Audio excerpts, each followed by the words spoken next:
video is going to be about self-love and really finding sources of joy. So if that's what you're here for, if that's what you're interested in, I'm sure you could tell by the title of the video, but that's what we're talking about today. So buckle up, let's go. How often have you heard people say, love yourself, just focus on you. You're really all you need after you go through a breakup or whenever you're just in a period of single. Some people even say it to themselves, but truthfully, nobody really tells you how to focus on you or what that's supposed to look like. So here's something that I have found helpful. Now, being honest, I've definitely had some times where I just want to be in a relationship. Doesn't really mean I'm ready to manage the responsibilities of a relationship and growing with another person, but I just might want someone there for the simple things. Take me out to dinner. Let's cuddle. Let's watch a movie. Man, honestly, just someone to text sometimes, and give me attention.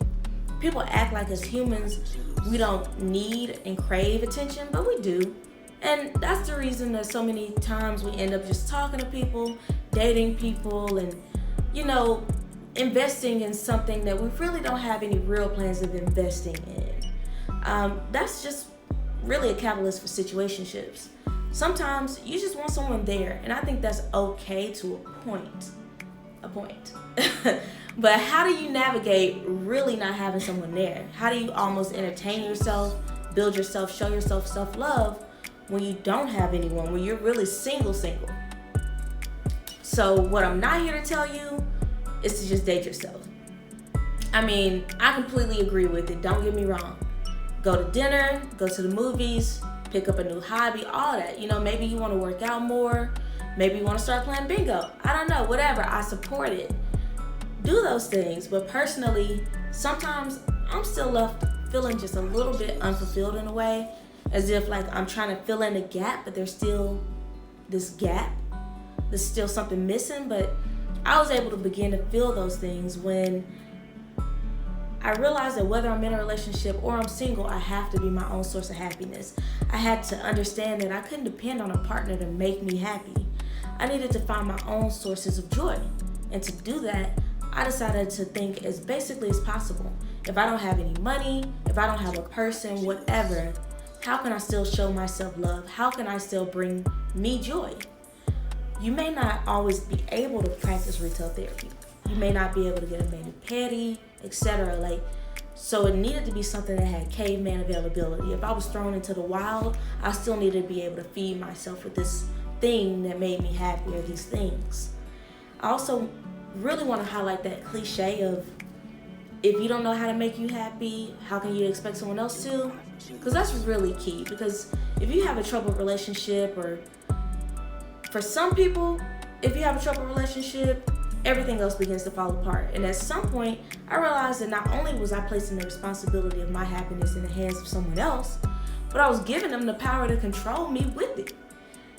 That just don't seem wise. What? Why are we doing that? And I know I'm not the only one, so I decided to create a list of 5 things that bring me joy as a base. They needed to be free or very inexpensive. They needed to be something that I could access at almost any time. And they needed to be things that I didn't need support or permission from someone else to do. So for example, my number one source of happiness is the sun. It's free, it's available every day, and I can get to it at almost any time. Now, if you live in Alaska or somewhere at certain times of the year, it's just jet black. It's maybe different for you, so I'm just speaking for me. But for me, you know what, think about it. It's the middle of summer. The weather is great. There's no quarantine. The sun is shining. You're riding in your car. Your windows down. Your music is up. I don't know about you, but in that moment, I feel good. I feel inspired. I feel motivated. I feel joy. I can achieve anything in that moment. And I can get that feeling just by laying out in the sun, going for a walk, or even when I'm working, as long as I have a window, the sun makes a difference for me.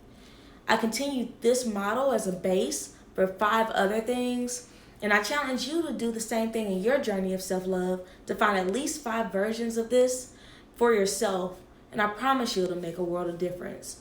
And then you take them and you start sprinkling them in randomly through your day.